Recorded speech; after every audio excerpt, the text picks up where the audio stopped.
Hello, I'm David Gibbons here in Zhuhai, China, where we run the Remax World Expo every October. And thanks to our partners around the world, we run events in Latin America, Africa, Europe, and India.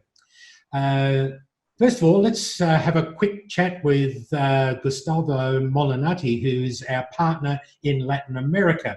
He also partners with us in the publication of our Latin American magazine, Spanish language magazine, Guia del Reciclador and Arte Imaging World. Hello, Gustavo. Thanks for joining me. Hello, David. How are you? I'm well. It looks like you're at home. You're quarantined because of the coronavirus there in Buenos Aires, Argentina. Yes, of course. Yes. First of all, it's a real pleasure to be in touch with you, with all the huge community of RT Media, and also with the global aftermarket. Yes, I am at home, at my office at home. We're on quarantine in Buenos Aires. Buenos Aires is the capital of Argentina. We're with my wife, my kids, my dog. Even my hairdress is also in quarantine. So sorry for all this mess. But yes, we are well safe. Thank you. So how is the government handling the crisis there in Argentina? Well, here in Argentina and also in other region, it's the same scenario as you might see in the rest of the country. The good thing, the good news for Latin America and also for Argentina is that we have the chance to see in advance what happened in many European countries, such as Italy or Spain. So this led the governments to make decisions such as quarantine-based measures to stop the pandemic. So here in Argentina, we are now in mandatory quarantine near 40 days ago. Okay, so are you in touch with other countries there in Latin America? Because, every country is unique and different in Latin America, and we've been having events all the way from Mexico in the north and Colombia, also Brazil, Lima in Peru. How are things going in these different countries? Well, I think we can divide it into groups of decisions. Several countries such as Brazil, Mexico, or Chile, the government took the decision of a more flexible quarantine. So they have more people with this infection and deaths, but on the other hand, they keep a better economy health. And you have another group, you have Argentina, you have Colombia, and you have Ecuador, for example, Peru, that took a mandatory quarantine so they can keep a better control of this virus. But on the other hand, the problem is an abrupt drop of the commercial activity. And how about, are you in touch with the industry, the printing consumables, the printer hardware and copier and this type of thing? How are they reacting to this coronavirus there in Latin America? Well, of course, all the people are really concerned about the future, what's going to happen. I think for all the people around the world, the problem is what's going to happen when all this pandemic finishes. In our industry, the people are concerned, but also our industry is very used to overcome many things. So I can see many industry players trying to find new kind of businesses. For example, many people began to some business in 3D printing. Other people tried to support more on and delivery based commercial business for printing consumables. So of course the activity has dropped, but also for many people in this industry has been a new opportunity to develop new kind of businesses. Okay, well, thanks for joining us. I'd like to come back to you probably in a week or two and see how things are going, and you can share some more insights there about Latin America and particularly Argentina, where you're based. Thanks, Gustavo, for joining me today. Okay, it's a really great pleasure, and see you soon. Okay, now let's go across to Europe, where Mark Dawson is waiting for us. Now, Mark's been involved in this particular industry since 1987, which is best part of 33 years. I think he must have started when he was 12 years of age. Hi there, Mark. Thanks for joining us. Yes, hi, David. How are you? I'm very well, thanks. How are things there? You're in the Netherlands. Tell us whereabouts. Yes, I'm speaking to you from Haarlem, which is very close to Amsterdam. So how are you surviving this coronavirus over there? Well, we're doing much the same as most countries around the world. We have social distancing in place here, and the most of us are working from home. But actually, I feel like I've never been busier. It's crazy.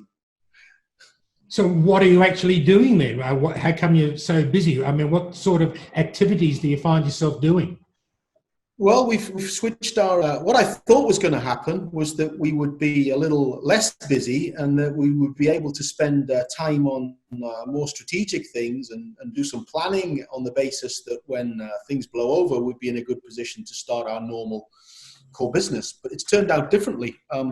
We've seen some opportunities emerge, and what we're seeing is that the lifestyle changes that this crisis has enforced have created opportunities in ink and in 3D printing, and obviously also in personal protection equipment.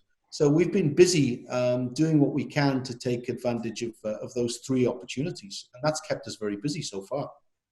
So how are things there in the Netherlands compared with other places in Europe? I mean, we've all heard of how bad it is for Spain and for Italy, but it's quite a different story in Germany.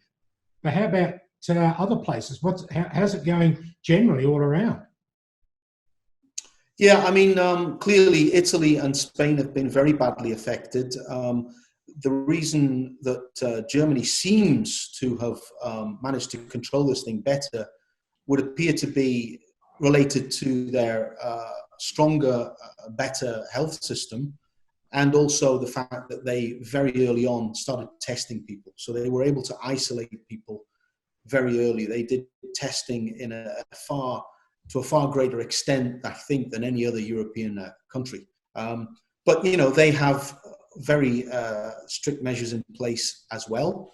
Here in the Netherlands, it's not really too much different to other countries. You know, we stay at home.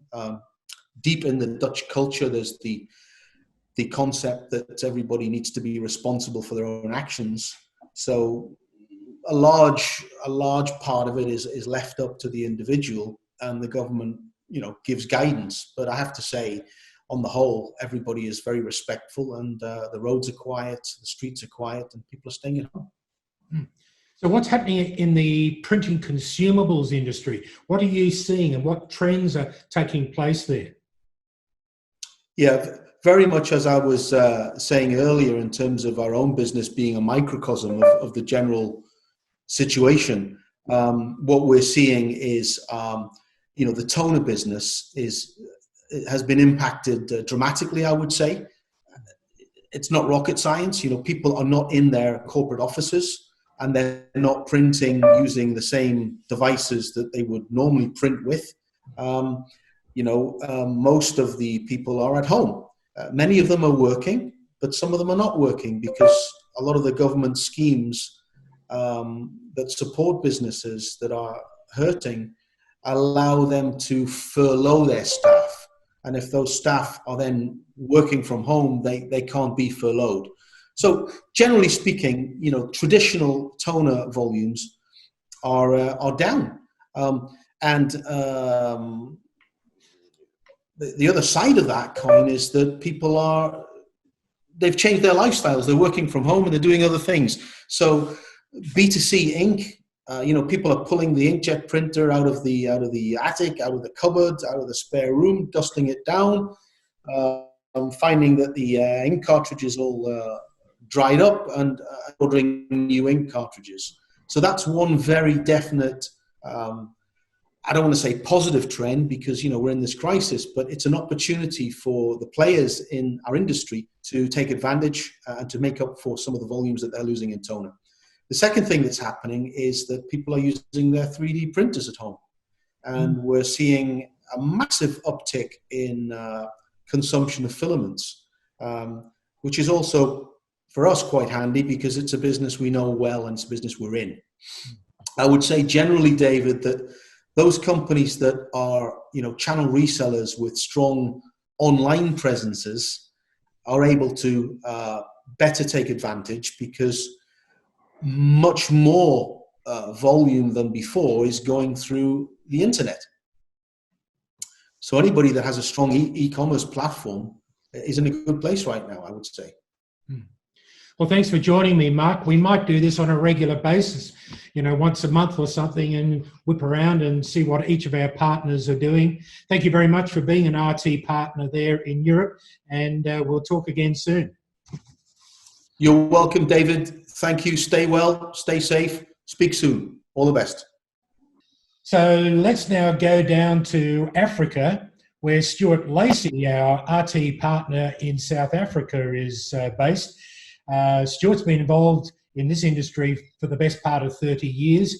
And I guess if there's anybody that knows Africa and the imaging supplies industry in Africa, Middle East and into other regions as well, it's Stuart Lacey. Hi there, Stuart. How are you? Good morning, David. Very good. Thank you very much. Thank you for the compliment. I've been here living in South Africa now 11 years, but I've been working with and living in Africa nearly my whole entire professional life. I moved to Kenya when I was 20 years old, and I've lived in Uganda, Rwanda, DRC, Tanzania historically. So, I do know a little bit about our industry across the continent. Okay, so how are things for you there in South Africa? Whereabouts are you actually, and how's the government handling things there? We're based out of Johannesburg, which is the commercial capital of the country. It's been very difficult, I must say. We've been in lockdown now for 27 days, I think it is. I think the government was very courageous to do a lockdown very early in the stages of the virus. Johannesburg is 80% of the commercial business across the country, and really it's dead. Only companies that are offering essential services, medical facilities, etc., food stores obviously are allowed to operate, but it's very difficult for other companies to have any semblance of a business. If you can, you must stay at home. And if you're moving through the streets, very much in China and other countries, there are a lot of restrictions. I guess from region to region, there's a number of differences. I mean, I've heard in some countries, people will be shot on the street. I don't know if that's the case in South Africa, but I've heard about Nigeria. Are you aware of how the other countries are managing this crisis? Yes, we're in contact with many of our friends and colleagues across the continent. And yes, you're right. Different countries are handling it in different ways, some more professional than others. I think the concern for many governments is the populace is not taking it seriously. This is not a disease you can see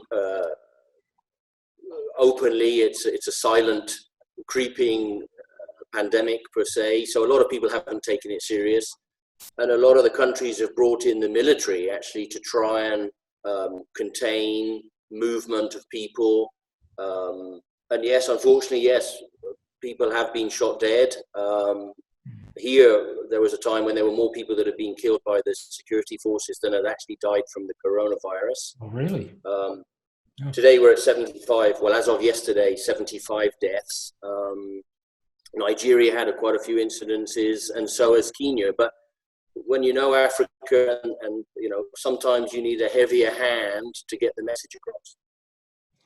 Now, we're planning to run some VIP Expo events in all sorts of places around Africa later on in this year, if it works out that way. Of course, what remains to be seen.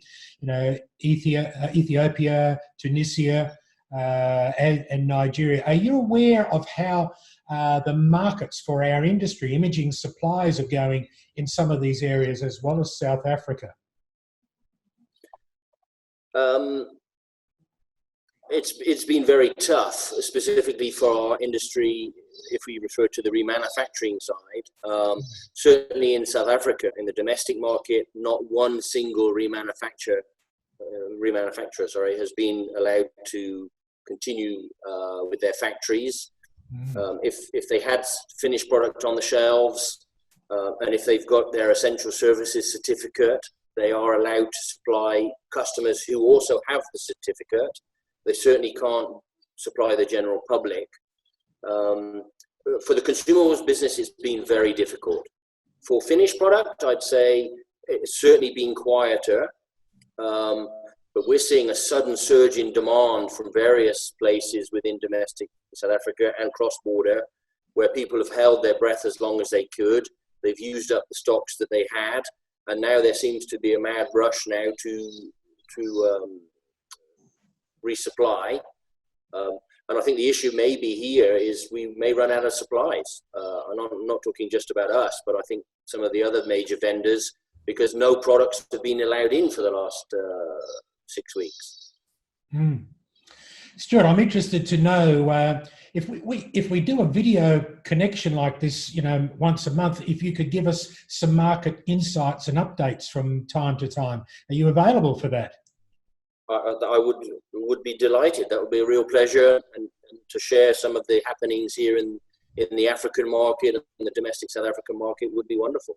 Well, thanks for joining me today. A real pleasure, as always. Thank you, David. And we've got a number of partners in other places as well, like in India and the United States and all that. But today we're just going to leave it with the three that we've had from Latin America, with Gustavo, with Mark Dawson there in Europe, and of course with Stuart Lacey in Africa. And this is David Gibbons in China, an Australian's lost somewhere in China, and we'll present all of this again sometime very soon. Stay tuned.